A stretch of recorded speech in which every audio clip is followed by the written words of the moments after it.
Hello, this is Keith here with Raven IT. This guide is about solving an issue related to Classlink shortcuts constantly reappearing on the desktop each time you start up.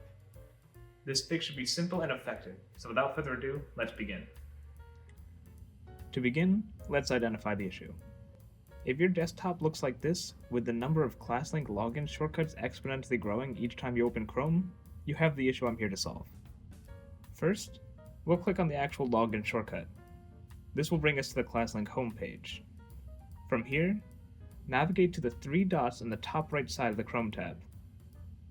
Follow the list down until we find Cast, Save, and Share.